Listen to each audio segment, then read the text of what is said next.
გაგვიზიარეთ, დაგვირეკეთ, მოგვიყევით. ჩვენ ვუსმენთ ერთმანეთს. ნინო მეუნარგიასთან ერთად. ვუსმენთ ერთმანეთს.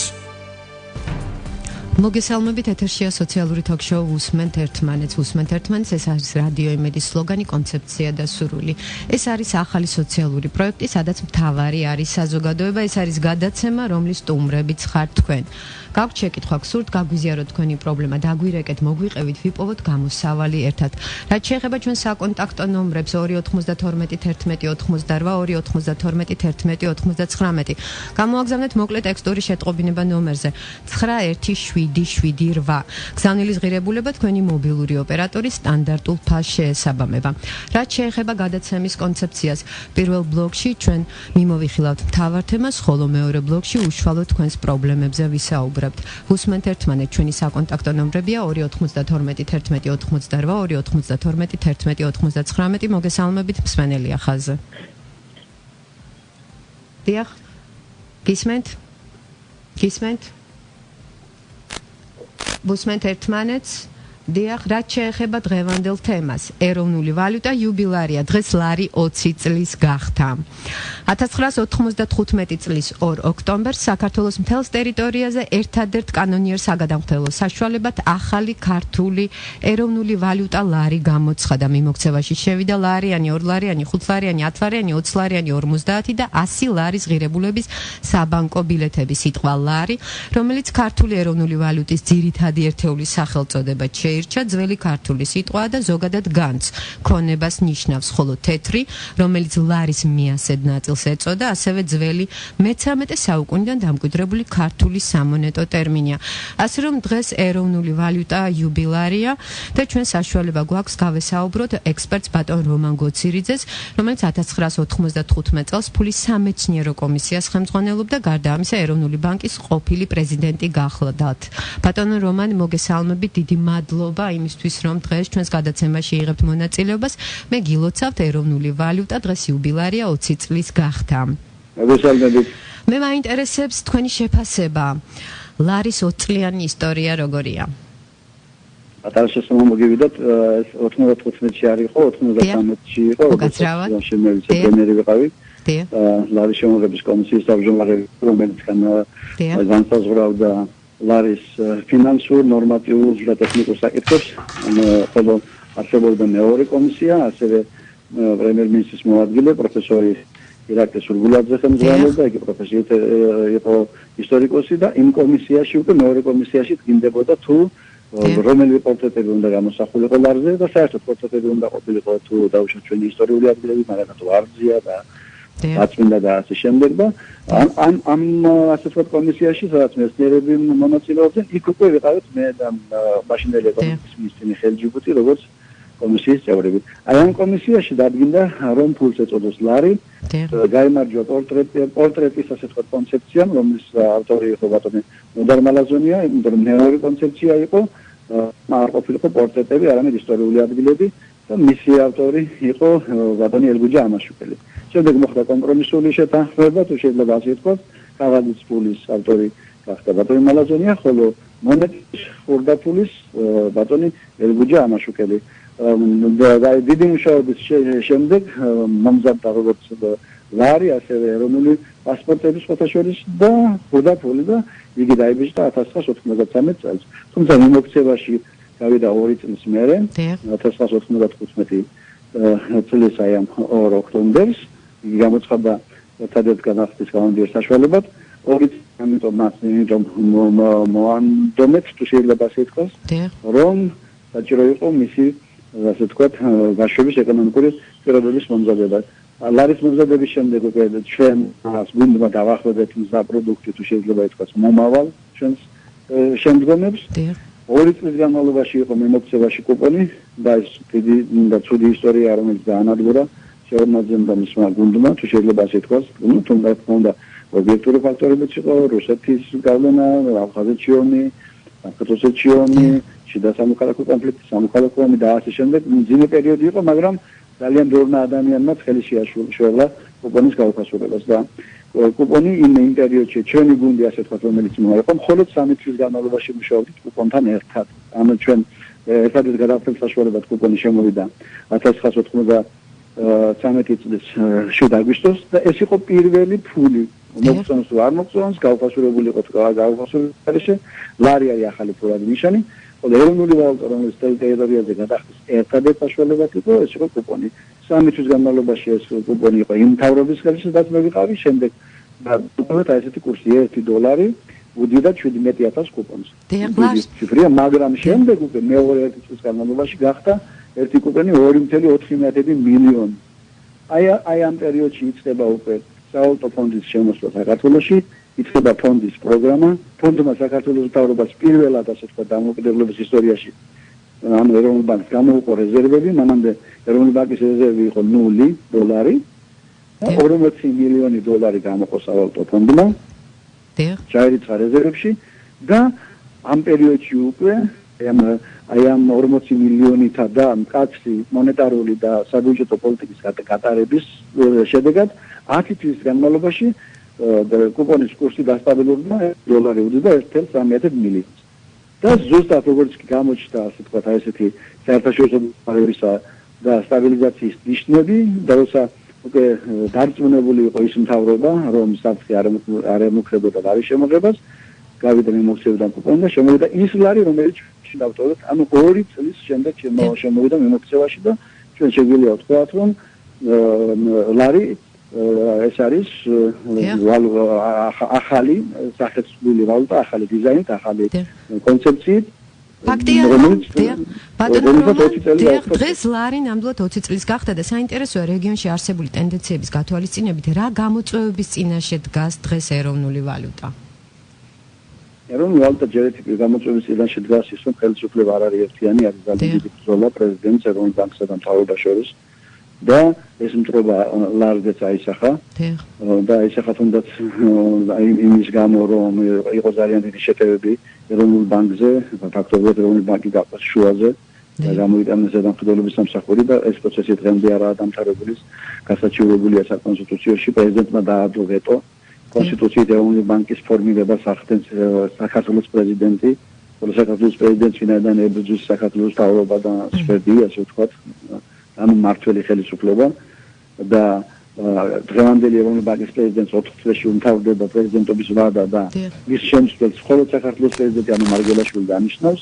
უბრალოდ გადაწყვეტეს რომ მისთვის გაეყოს შუაზე ბანკი და გამოიტანეს ყველაზე მნიშვნელოვანი ორგანო რომელიც არის ძალიან ძლიერი ბერკეტი. ეს არის ზედამხედველობა, ეს რეპრესიული ორგანო. მას შეიძლება დააჯერიმოს, გააუქმოს, ლიცენზია წაართოს და ასე შემდეგ. ამიტომ აი ამ შიდა კინკლაობა მთავრობას და ბანკს შორის ბრძოლას ამაში ჩაერთვენ დაქირავებული ექსპერტები და ასე შემდეგ, ანუ პოლიტიკური ბრძოლის ობიექტი გახდა ლარი, ვინაიდან ეროვნული ბანკი არის ლარის ემიტენტი. ამიტომ დღევანდელი ლარის გაუფესურებაში ლომისწინი მიუძღვის შიდა ბრძოლას და მოსახლეობის უიმედო განწყობის შექმნას. მოლოდინები აი ამ დღევანდელ კურსში $1 უდრის 2.14 ლარს ამ მოლოდინების სპეციფიკური შეიძლება თქვა 10-15 მაინც იქნება. ეს რატომაც გაჩვენდნენ, ვინაიდან ეს რეგიონი გამოიყო ზედამხედველობა და რაღაც მიზანს მიაღწიეს, მანამდე ფინანსური მონიტორინგის სამსახური, ესეც მაკონტროლებელი ასე თქვა, ორგანოა, მაგრამ არაპირდაპირი ასე თქვა, კონტროლის არამედ ტრანზაქციებს აკონტროლებს გადარიცხვის უწყოებში. ესეც გამოიყო და თითქოს და ახლა არის სიჩუმე და თითქოს და მორიგდნენ, ვინაიდან მიზანი მიღწეულია და თანაც არსებობს ხელისუფლებისგან შიში. რომ კიდევ უფრო მეტად არ დაეცეს ლარი და იძულებული არიან ერთად დასხდნენ და ჯერჯერობით ასე ვთქვათ ჩამოწვევი ზრავი. ხოლო რაც ეს არის წმინდა პოლიტიკური გამოწვევები. რაც შეეხება ეკონომიკურს არის საგარეო შოკები, რომელიც ლარში უკვე აისახა ფაქტობრივად და არის შიდა პრობლემები, არასწორი ეკონომიკური პოლიტიკა და რა თქმა უნდა ბიუჯეტი.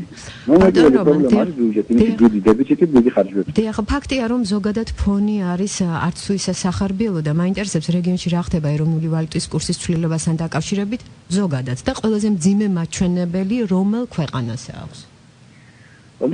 რეგიონში ფაქტობრივად მოხდა ვალუტების დევალვაცია და ეს მოხდა მთლიანად. სომხეთში დაეცა 16%, აზერბაიჯანში დაეცა დიდი პროცენტით, მოლდოვაშიც, მაგრამ დაამთავრა ეს მოვლენები. საქართველოში არის პერმანენტული მცოცავი გაუფასურება, რომელიც მიმდინარეობს უკვე 11 თვეა. დაიწყო ნოემბერში და აი ახლა უკვე არის ოქტომბერი, ნოემბერში გახდება 1 წელიწადი. არა და არ ეშველა.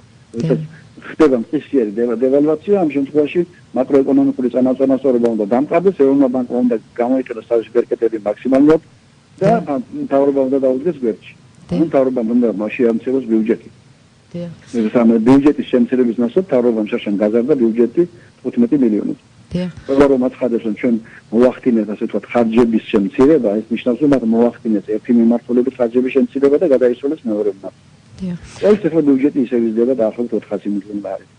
მთავრობა ვერაც მოდიერებს ბიუჯეტის უარყოფით გავლენას მაზერატია ფასებზე და ლარის. ანუ ამიტომ რეგიონში ერთადერთი ვინც განიცდის ცოტა განიცდება ასე ვთქვათ დევალვაციას, ეს არის რუსეთი და საქართველო. უკრაინაშიც კი, სადაც მოხდებებია, მოხდა დევალვაცია, მაგრამ კურსი დასტაბილურდა. და საინტერესოა, როგორია თქვენი პროგნოზი ლარის კურსთან დაკავშირებით? დღეს კურსი ეს თუ აი ამაში ასე ვთქვათ არ ჩავწვით იმ ასე ვთქვათ მოლოდინებს და უნდობლობას, რომელიც ჯერ კიდევ აქვს ადამიანებს და მაინც როცა ლარს აიღებენ, მაინც ერთი თვალით ჯიხურისკენ იცქები იყური ხო არ გადავცვალო და ეს შეგრძნება კიდევ არსებობს. რომ არა ეს ფაქტორები, რომელიც უკვე ფსიქოლოგიურია და ეკონომიკური, საგარეო ეკონომიკური ფაქტორები ლარში უკვე აისახა. ჩვენ სამწუხაროდ 1 მილიარდის შემოდინებები დავკარგეთ. მაგრამ არ შემოვიდა ამდენი, როგორც საგარეო ასე საშინაო შეცდომების გამო, მაგრამ სამაგეროს ჩვენგანაც არ გავიდა 1 მილიარდის ოდენობის ვალუტა. ანუ იმპორტი ჩვენთან შემცირდა 1 მილიარდი. ჩვენგან არ გადის უცხოეთში ფული, რომ ვიყიდოთ თუნდაც მოხმარების საქონელი, ანუ ადამიანებმა მოუკლეს მობილურების ყიდვას, ტელევიზორების, მაცივრების, სამწუხაროდ ბიზნესმაც მოუკლო ინდუსტრიული საქონლების ყიდვას, კომპიუტერები იქნება, ამწეკრანები თუ სხვადასხვა ტექნიკა დააშენა. ანუ 1 მილიარდიც შემცირდა იმპორტი. სუდია ზოგადად, რაც ნიშნავს ცხოვრების დონის გაცემასა და ეკონომიკური ზრდის ფაქტორების შეფერხებას, მაგრამ ლართან მიმართებაში წონასწორობას ამყარებს.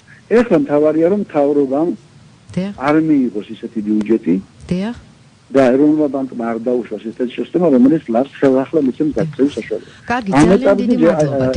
ეს მოლოდინები პირადად მე არა მაქვს.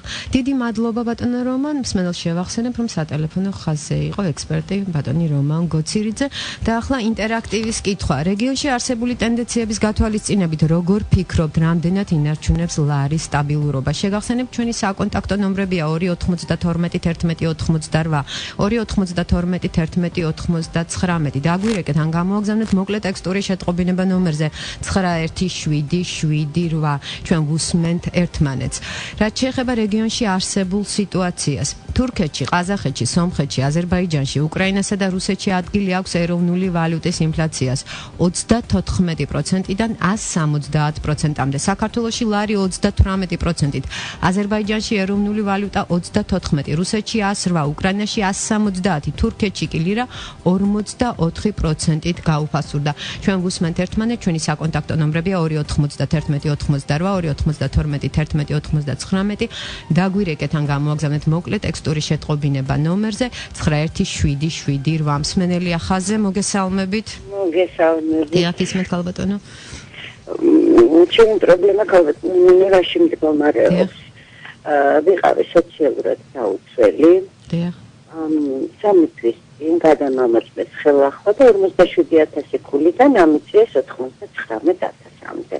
ანუ ჩემი მდგომარეობა როგორიც იყო ამ 2 წლის წინ, როცა მომენიჭა ეს ქულები დღესაც ზუსტად იგივე მდგომარეობა. მაქვს კიდევ ბავშვობიდან გადატანილი 25 ოპერაცია ფეხზე, მაქვს მწვავე ოსტეოპოროზი, კოქსართროზი, ხერხემლის მეოთხე სტადიის ეს გამრუდება, მაგრამ ჩემს საუბედუროთ არ მაძლევენ შიშიმი პირის სტატუსსაც. ანუ პასუხი ესეთია, რომ ჩამონაცვალში თქვენი დაავადებები არ შედის. აი ზუსტად ეს მაინტერესებს, თქვენ მიმართეთ კონკრეტულ ინსტანციას და ვის მიმართეთ ამასთან დაკავშირებით? ქალბატონო ნინო. მე მივედი, სადაც მე მქონდა ადრე 2008 წლამდე ყოველ წელს გავდიოდი კომისიას, მეორე ჯგუფის შიშიმი პირი ვიყავი. შემდეგ 2008 წელს ეს შეიცვალა ჩამონათვალი და ანუ ჩამონათვალის მიხედვით, სადაც გავდიოდი კომისიას, იქ მიპასუხობენ უпроსოვეთ მოგახსენოთ. ანუ არსებობს და მე თვითონაც ნანახი მაქვს ეს ჩამონათვალი, რომ ეს ჩემი დაავადებები ჩამონათვალში არ შედის. მე დავდივარ ხელჯოხით. გადავაადგილდები. რაც შეეხება ჩამონათვალს, მე მაინტერესებს, ეს არც არასდროს არ შედიოდა? შედიოდა ქალბატონო ნინო 2009 წლამდე შედიოდა. შემდეგ 162 დაავადებიდან დარჩა 55, აი სტატისტიკურად თუ არ მეშლება ზუსტი მონაცემები. ანუ ამდენი დაავადება ამ ჩამონათვალიდან ამოიღეს. და დღესაც აი ესეთ ჯანდაცვის კომიტეტის თავმჯდომარეს მივმართოთ გვინდა ესეთი თხოვნით თუ კი შეიძლება რომ ეს გადაიხედოს ეს რეგულაციები და იქ რამენაირად ხალხს თქვენი ძირითადი მოთხოვნა მდგომარეობას იმაში, რომ გადაიხედოს რეგულაცია და თქვენი დაავადება მოხვდეს იმ ჩამონათვალში, რომელსაც სტატუსი ენიჭება. გასაგებია. და ქალბატონო, თქვენ ალბათ უსმენთ ჩვენ ვსაუბრობთ, ჩვენი საუბრის თემა არის ეროვნული ვალუტა და მე საერთოდ ზოგადად მაინტერესებს, რადგან ასეთი მდგომარეობა თქვენ ბრძანეთ, რომ თქვენი სოციალური მდგომარეობა არის ძალიან რთული, აისახა თუ არა თქვენს ბიუჯეტზე ლარის გაუფასურება. რასაკვირველია იქიდან გამომდინარე, რომ ყველაფერი გაძვირდა ქალბატონო. ყველაფერი. რასაკვირველია ელექტროენერგიას მოემატა და როცა ელექტრომატარებლები იმატეს, აქედან გამომდინარე ყველაფერი.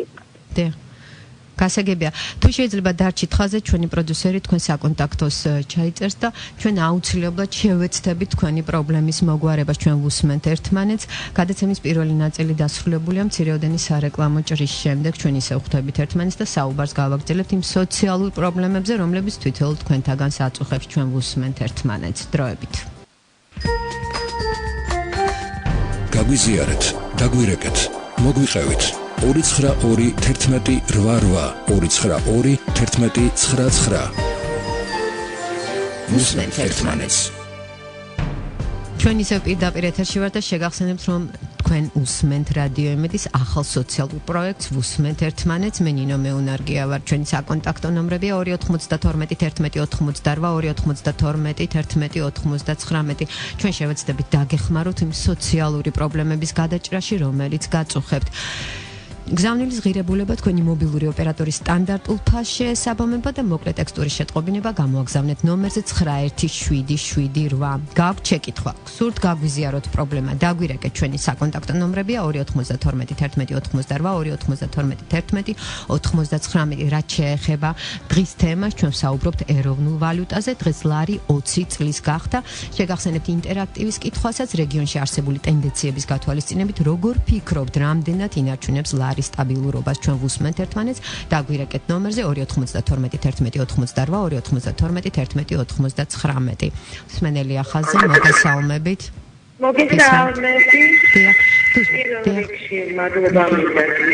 ქალბატონო, თუ შეიძლება ცოტა მოშორდით რადიო მიმღებს. გისმენთ? მადლობა მინდა გითხრა, დაიწყო მსგავსი პროექტი და პირველად ჩვენი ეთერი ჩვენი პრობლემების საჯაროდ გამოტანა. ქალბატონო, თქვენ ალბათ გვისმენდით ინტერაქტივის კითხვა არის რეგიონში არსებული ტენდენციების გათვალისწინებით, როგორ ფიქრობთ, რამდენად ინარჩუნებს ლარის სტაბილურობას? დღეს ლარი 20 წლის გახდა და საინტერესოა, აისახა თუ არა თქვენს ბიუჯეტზე ლარის გაუფასურება?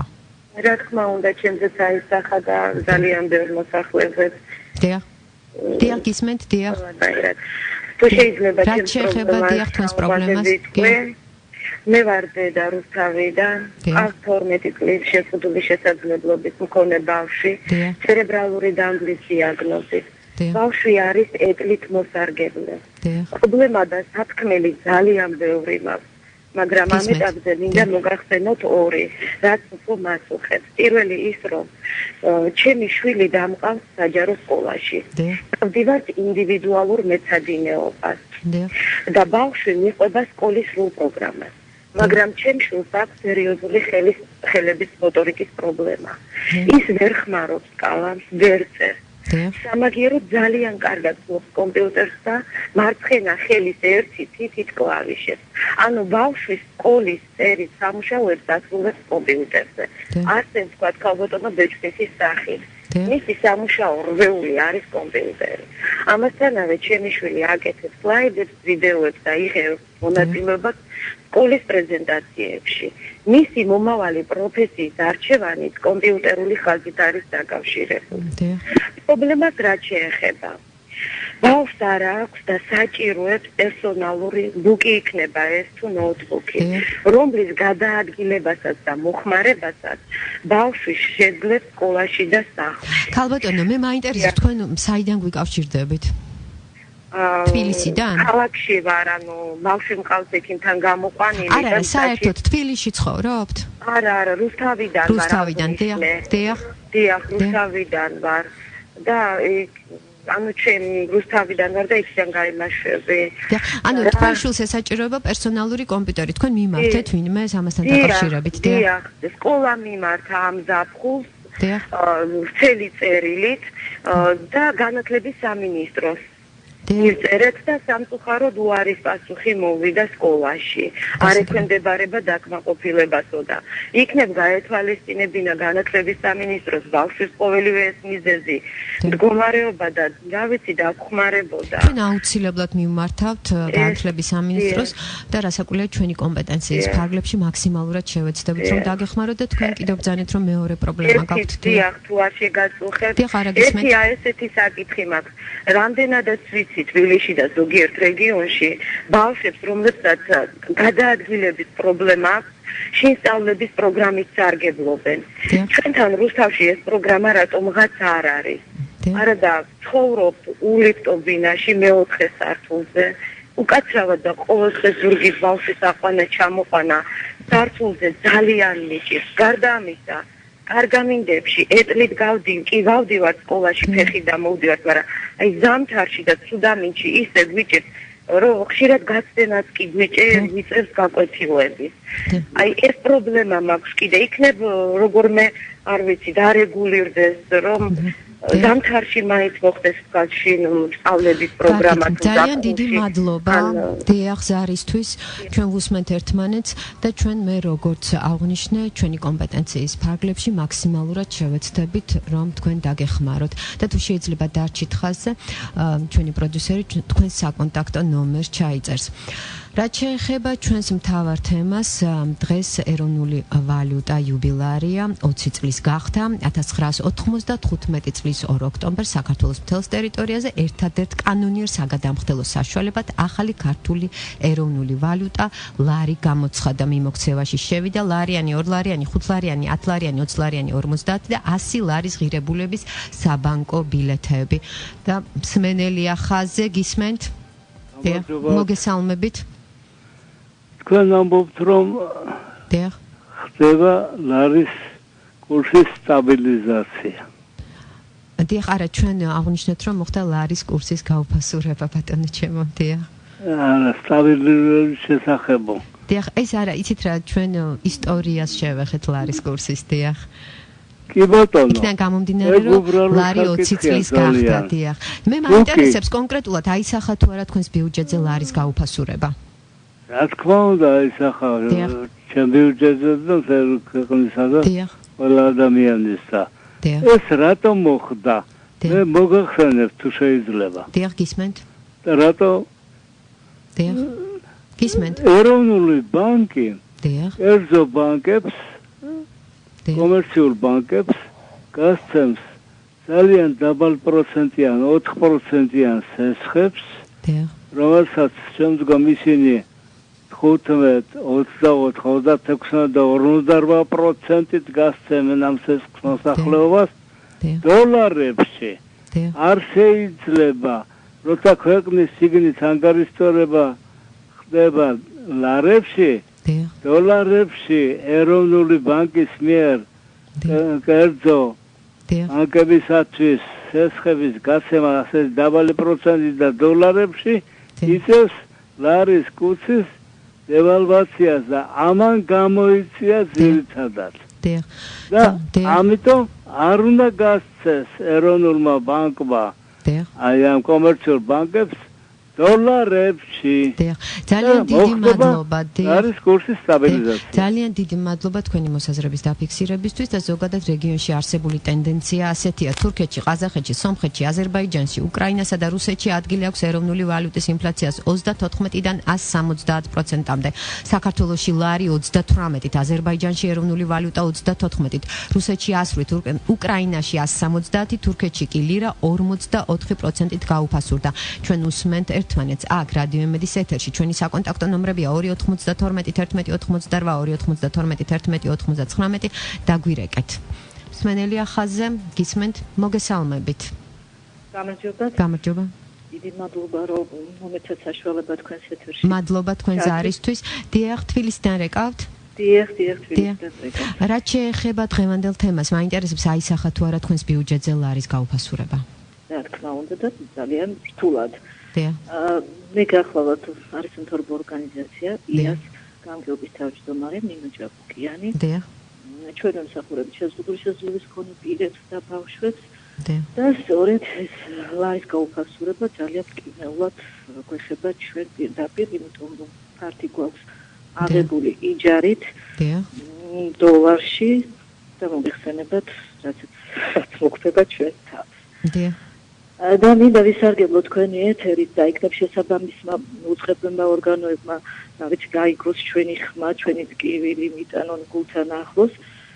ჩვენ გვინდა რომ ჩვენ მიზანია რომ კომფორტული ადამიანის ღირსების შესაბამისი გარემო შეუქმნათ ამ ადამიანებს. მივმართეთ ეკონომიკის სამინისტროს წერილით, თხოვნით რომ როდის მიმართეთ? ანუ გავიდა რაღაც გარკვეული პერიოდი. დიახ, ეს იყო 6 თვის წინ კომისიაზე განიხილა სპეციალური კომისია არსებობს არის მთავრობო ორგანიზაციებისთვის, სადაც ფართებით ხდება დაკმაყოფილება. მივმართეთ, მაგრამ ვერ მოხერხდა ჩვენი დაკმაყოფილება, შემოგთავაზესო თავად მოძებნეთ ფართი და შემდეგ ვისაუბროთ. უკაცრავთ, იცით რა მაინტერესებს? თუ ხდება არასამთავრობო ორგანიზაციების ფართით დაკმაყოფილება, თქვენ შემთხვევაში რატომ იყო უარი? იცით რა არის ფართით დაკმაყოფილება ხდება ნამდვილად, გადაეცა რამოდენიმე ორგანიზაციას. ჩვენ შემთხვევაში რატომ იყო უარი? ჩვენ კონკრეტულად ფართი არ გვაქვს მოძიებული, არ გვქონდა მოძიებული, იმიტომ რომ ჩვენ არ ვიცით ეკონომიკის სამინისტროს ბიუჯეტზე რომელი ფართები არსებობს. ეს უნდა იცოდეს თავად. ამიტომ ვერ მოხერხდა. მაგრამ ამ ეტაპზე ჩვენ გვაქვს ერთ-ერთ ფართზე შეჩერებული და ვიცით რომ ეს ფართი არ თავისუფალი ამ წუთში. ეს არის მივმართეთ მერიას.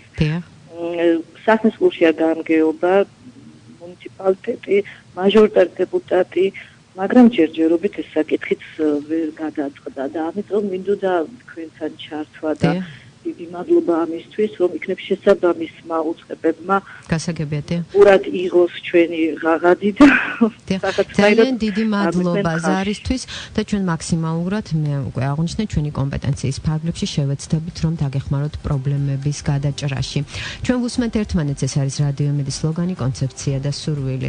ეს არის გადაცემა, რომლის სტუმრებიც ხართ თქვენ. პირდაპირ ეთერის ტელეფონები ჩართული აქვს, გთხოვთ დარეკოთ, ჩვენი საკონტაქტო ნომრებია 292 11 82 292 11 99. გამოაგზავნეთ მოკლე ტექსტური შეტყობინება ნომერზე 9177 გზავნილის ღირებულება თქვენი მობილური ოპერატორის სტანდარტულ ფასს შეესაბამება. ჩვენ ვუსმენთ ერთმანეთს და შეგახსენებთ, დღის თემა არის ეროვნული ვალუტა, იქიდან გამომდინარე, რომ დღეს ლარი 20 წლის გახდა. 1995 წლის 2 ოქტომბერს საქართველოს მთელს ტერიტორიაზე ერთადერთ კანონიერ საგადამხდელო საშუალებად ახალი ქართული ეროვნული ვალუტა ლარი გამოცხადა. მსმენელია ხაზზე, გისმენთ, მოგესალმებით. მოგესალმებით, მივესალმებით თქვენს რადიო იმედის მსმენელებს. ერთი კითხვა მაქვს ასეთი. ცოტა ხნის წინ ჩვენ გავაკეთეთ, მყავს მოკლედ ეტლით მოსარგებლე ვაჟიშვილი, ძალიან აქტიურად ვართ ჩაფლული, დავდივართ სკოლაში და ძალიან ხშირად გვეშლება ხოლმე ხელი სკოლაში წასვლაზეც და სახლში დაბრუნებაზეც. ჩვენი სახსრებით, ჩვენმა ოჯახმა გავაკეთეთ რკინის კონსტრუქციის პანდუსი. ჩვენ სადარბაზოში შემოსასვლელად არის 4 საფეხური. ეს რკინის კონსტრუქცია ისე გავაკეთეთ, რომ მეზობლებისთვისაც ხელი არ შეგვეშლება შეშალა და ასაკეთს გადმოსაწევი რომ ყოფილიყო. მაგრამ ძალიან ხშირ შემთხვევაში ვცხოვრობთ ჩვენ თვითონ ელიავას ბაზრობასთან ახლო ტერიტორიაზე და ძალიან ხშირ შემთხვევაში ძალიან გვიჭირს სახში ბავშვის ამოყვანა. რამე თუ თვითონ უცხოებიც კი ვინც თქვათ ჩადიან ელიავაზე აყენებენ ჩვენს ეზოში ამანქანებს და აი მაინტერესებს უბრალოდ რა მექანიზმი შეიძლება მოვიფიქროთ ან ვის შეიძლება მივმართოთ რომ თუნდაც აკრძალვის ნიშანი დავაყენოთ ან რა ვიცი რას მირჩევთ ძალიან საინტერესო ზარია ქალბატონო კრიტიკულ სიტუაციაში ისე რომ თავად მარტო მეც კი ვერ შემოვდივარ ისე ძალიან ცუდად არის ეს მანქანები და უბრალოდ მინდა რომ დავიცვათ ჩემი შვილის უფლებები ელემენტარულად არ შეგვეშალოს ხელი იგივე სკოლაში წასვლა და ყველაზე საინტერესო არის ის რაც თქვენ ბრძანეთ რომ თქვენ თავად გააკეთეთ პანდუსი კი ჩვენ და მაინტერესებს თქვენ სანამ თქვენი სახსრებით გააკეთებდით იცით რა ეს ჩემი სადარბაზო ქუჩის მხარეს არ გადის და არავის არ უშლის ხელს ჩვენ თავიდან სანამ გავაკეთებდით პანდუს მეზობლებიდან ავიღეთ ნებართვა და ყველა აბსოლუტურად ყველა დაგვიდგა გვერდში დიახ ძალიან საინტერესოა მე კიდევ მინდა გავაჟღერო მოქალაქემ თავად გააკეთა პანდუსი მაგრამ ამ პანდუსით ვერ სარგებლობს თუ შეიძლება დარჩით ხაზზე ჩვენს პროდიუსერს ჩააწერინეთ თქვენი საკონტაქტო ნომერი და ჩვენ მაქსიმალურად შევეცდებით რომ დაგეხმაროთ ჩვენ ვუსმენთ ერთმანეთს ჩვენი საკონტაქტო ნომრებია 292 11 88 292 დაგვირეკეთ ან გამოაგზავნეთ მოკლე ტექსტური შეტყობინება ნომერზე 9177 გზავნილის ღირებულება თქვენი მობილური ოპერატორის სტანდარტულ ფასს შეესაბამება. მსმენელია ხაზზე გისმენთ? მოგესალმებით გამარჯობა. დიახ. გისმენთ? ტექნიკური შეფერხება? ჩვენ ვუსმენთ ერთმანეთს, ჩვენი საკონტაქტო ნომრებია 292 11 88 292 მსმენელია ხაზზე, მოგესალმებით. და ერთი კითხვა მაქვს კიდევ გაითიშა. ეთიკა სკოლაში როდესაც ვატარებ ძალიან ცუდ ქუჩაზეა ჩვენი სკოლა იქიდან გამომდინარე რომ ძალიან გადატვირთულია მოძრაობა ბაქოს ქუჩაზე ვატარებ ჩემს და აი თუ შეიძლება ისეთი ნიშნის აღება რომელზეც მითითებული იქნება რომ ეტლით მოსარგებლეს სარგებლობს ამ მანქანით და თუნდაც რაღაცა 5-10 წუთი შევძლო ხოლმე მე მანქანის გაჩერება. კარგი ძალიან დიდი მადლობა ზარისთვის. კარგით მე როგორც აღნიშნეთ თუ შეიძლება დარჩით ხაზზე პროდიუსერს ჩააწერინეთ თქვენი საკონტაქტო ნომერი და ჩვენ შევეცდებით რომ ეს პრობლემა მოგიგვაროთ. მსმენელია ხაზზე. გისმენთ? დიახ. მოგესალმებით. ქალბატონო დინა მარი ვარ. ბატონო? ალო, დიახ, გისმენთ? დიახ, გისმენთ, თქვენი პრობლემის შესახებ ისაუბრეთ თუ შეიძლება. დიახ, გაითიშა მყავს 2 წლის შვილი, რომელსაც ერთ სასაკში გავსკდა თავში ჰემატომა და დაუზიანდა ტვინის უჯრედები ამან გამოიწვია ტვინის მალფორმაცია ჰიდროცეფალია და 5 თვიდან არის უკვე შუნტირებული. დიახ. იანურიდან აქვს ეპილეფსიური გულყრებით, ვერ ხმარობს ხელებს, ვერ ჭერს კისერს და წელს და მუდმივად ესაჭიროება სარეაბილიტაციო კურსი. დიახ. ნეიროქირურგის, ნეიროპათოლოგის და ეპილეფტოლოგის კონსულტაციები და მედიკამენტები საერთოდ აღარაფერს ვამბობ. დიახ. და სამეთახვები საკმაოდ დიდ თანხებთან არის დაკავშირებული. ამასთან ვცხოვრობ დედამთილის ბინაში, მამამთილიც არის პირველი ჯგუფის შეზღუდული შესაძლებლობების მქონე პირი. დიახ. ამის მიუხედავად ამ ზაფხულს არ მოგვანიჭა სოციალური სტატუსი, რაც როგორც მითხრეთ გამოწვეულია იმით, რომ ჩემი მეუღლე არის დასაქმებული და ბავშვს აქვს პენსია 160 ლარი. დიახ. მე მინდა მომენჭოს სოციალური სტატუსი, ისე რომ დამენიშნოს დახმარება. სტატუსის გარეშე ელემენტარული ბავშვს სარეაბილიტაციო კურსაც ვერ ვუწყებ, ასე მთლისა, რადგან არ მაქვს სტატუსი, რიგში უნდა ვიდგე და შეიძლება ამან გასტანოს 2 და 3 წელიც კი. დიახ. კარგით, ძალიან დიდი მადლობა. ეს არის თქვენი პრობლემა. ჩვენ შევეცდებით მაქსიმალურად გვერდში დაგიდგეთ და თუ შეიძლება დარჩით ხაზზე, პროდიუსერს ჩააწერინეთ თქვენი საკონტაქტო ნომერი, ჩვენ ვუსმენთ ერთმანეთს. მსმენელია ხაზზე, მოგესალმებით. გისმენთ. მაინტერესებს ქალბატონო თქვენ თუ გვისმენთ, დღეს ჩვენი თემა არის ვალუტა, ჩვენ ვსაუბრობთ ვალუტის კურსზე. დღეს ლარი 20 წლის გახდა და მაინტერესებს, აისახა თუ არა თქვენს ბიუჯეტზე ლარის გაუფასურება. რა თქმა უნდა, აისახა და ძალიან წარედაც აისახა, რა თქმა უნდა. დიახ. და თუ შეიძლება თქვენი პრობლემა რაში მდგომარეობს? ჩემი პრობლემა იმაში მდგომარეობს, რომ მე მყავს შვილი, ლადო მომიშვილი, რომელიც არის იყო აისი დღის ცენტრი აისის ბენეფიციარი, რომელიც დღესდღეობით დარჩა ამ სასწავლებლის გარეშე გამოაგდეს ასე უხეშად სხვა წყალებში დღის ცენტრიდან გამოაგდეს თქვენი გამოაგდეს დაირღვა მისი უფლებები მაგრამ ისევ დაზარალებული დარჩა თვითონ მას ყოველდღე შეიძლება მოკლედ აგვიხსენით რატომ გამოაგდეს ბავშვი დღის ცენტრიდან მას ყოველდღე შეურაცხყოფას აყენებდა ძიძა ძალიან ესეთი შეურაცხყოფის სიტყვებით იმართავდა რატომ სახში არ დაეგდე ნუ წევლით ასეთი რაღაც შეამოწყვეტილო ასეთი თქვენ მიმართეთ ცენტრის ხელმძღვანელობას ამასთან დაკავშირებით მქონდა მსგავსი შენიშვნები მაგრამ ნანა მხოლოდ ბოდიშით შემოიფარგლა და არანაირი ზომები არ დღეს ამ სექტემბრიდან ისევ გაგრძელდა ანალოგიური მიმართვები ამ ბავშვის მიმართ და ბოლოს იმდამდე მივედით რომ ბავშვი ეს ამ ქმედებამ აი ამ სიტყვებმა გამოიწვია საშინელი გაღიზიანება პროვოცირებას უკეთებდა ყოველდღიურად ბავშვს და ბავშვი ღიზიანდებოდა და ნერვიულობდა მერე და ხმაურობდა და აი ამ ხმაურის სისტემში დავისაჯეთ. ამჟამად თქვენი შვილი სახშია? ამჟამად ერთი კვირაა მხოლოდ წინ. და მე მაინტერესებს დიახ თქვენი მოთხოვნა, რაში დაგეხმაროთ ჩვენ? დახმარება მინდა ქალბატონი რინასთან იქნებ მოვსინჯე დღეს ვერ მოვასწარი რომ მასთან მივსულიყავი მაგრამ იქნება ანიტაში მოგვაწყვეტ. თქვენ გნებავთ რომელიმე დღის ცენტრში? დიახ, ბავშვი მოწყოთ. კარგით, ჩვენ მაქსიმალურად რაც ჩვენი კომპეტენციის ფარგლებშია დაგეხმარებით. თუ შეიძლება დარჩით ხაზზე, ჩვენი პროდიუსერი თქვენ საკონტაქტო ნომერს ჩაიწერს, ჩვენ ვუსმენთ ერთმანეთს, ეს არის რადიო იმედის სლოგანი, კონცეფცია და სურვილი.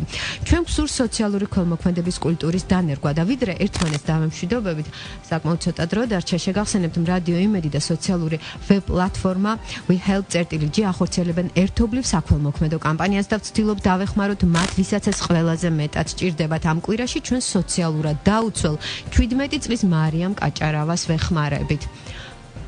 სმენელია ხაზზე, მოგესალმებით, გისმენთ? გისმენთ? დიახ. აი, ხანოტონო ზოგი. დიახ. ძალიან ცუდად ისმის, დიახ. თუ შეიძლება ცოტა მოშორდით რადიო მიმღებს. დიახ. სამწუხაროდ ტექნიკური წუნია და იმედი ამ სმენელი ისევ დაგვიკავშირდება და მე როგორც აღნიშნეთ ჩვენ გვსურს სოციალური ქველმოქმედების კულტურის დანერგვა. ჩვენ ვეხმარებით 17 წლის მარიამ კაჭარავას. მარიამი 2010 წელს იანვარში განათავსეს რეანიმაციულ განყოფილებაში ორივე თირკმლის ფუნქციის შეწყვეტის საფუძველზე. მისი სიცოცხლის ხანგრძლივობა 6 წელი აიშვილის კლინიკაში სიცოცხლის გახანგრძლივება მიმდინარეობს დიალიზის მეშვეობით. მისი გადარჩენა კი მხოლოდ თირკმელების გადანერგვითაა შესაძლებელი. ოჯახის სოციალური მდგომარეობა მინდა აღვნიშნო ძალიან მძიმეა. ისინი დევნილების დასახლებაში ცხოვრობენ. ოჯახის არც ერთი წევრი არ არის დასაქმებული. ყავს და რომელიც სტუდენტია. მათ ყოველთვიურ შემოსავალს სახელმწიფო დახმარება წარმოადგენს 204 ლარის ოდენობით. ოპერაციისთვის საჭიროა $60,000. ჯანდაცვის სამინისტრომ და მერიამ ოპერაციის ნაწილობრივი დაფინანსება საკუთარ თავზე აიღო. მცირედი თანხის შეგროვება ოჯახმა ასევე შემოწირულობების შედეგად შეძლო. ამ ეტაპისთვის დარჩენილია $8,000 და მარიამი გადარჩება. მინდა მსმენელს ისევ გავუმეორო, რომ ამ შემთხვევაში მარიამი გადარჩება, გამოჯანმრთელდება და დაუბრუნდება სრულფასოვან ცხოვრებას. ჩვენ ძალიან გვჭირდება თქვენი თანადგომა. We Help წერტილი ეს არის სოციალური ვებ პლატფორმა, სადაც შესაძლებელია ქველმოქმედება ონლაინ რეჟიმში. მე ვიმეორებ ჩვენ გვსურს სოციალური ქველმოქმედების კულტურის დანერგვა და ჩვენ ვეხმარებით 17 წლის მარიამ კაჭარავას. რაც შეეხება ვუსმენთ ერთმანეთს, ეს არის სოციალური პროექტი, ეს არის გადაცემა, რომლის სტუმრები ხართ თქვენ. თქვენ შეგიძლიათ ყოველ დღე 17 საათზე ჩვენ გვისმინოთ, გააჟღეროთ თქვენი პრობლემები, ჩვენ შეძლების დაგვარად დაგეხმარებით. რადიო იმედი ეს არის პირველი საინფორმაციო და პირველი სოციალური რადიოსადგური, რომელიც მთელ საქართველოში მაუწყებლობს და 14 წელია იმსახურებს მსმენელის ნდობას და ყურადღებას. ამით ჩემი საეთერო დრო ამოიწურა, მე გემშვიდობებით, ჩვენ შევხვდებით ორშაბათს. მადლობა რომ ვუსმენთ ერთმანეთს. გაგვიზიარეთ, დაგვირეკეთ, მოგვიყევით. ჩვენ ვუსმენთ ერთმანეთს. ნინო მეუნარგიასთან ერთად. ვუსმენთ ერთმანეთს.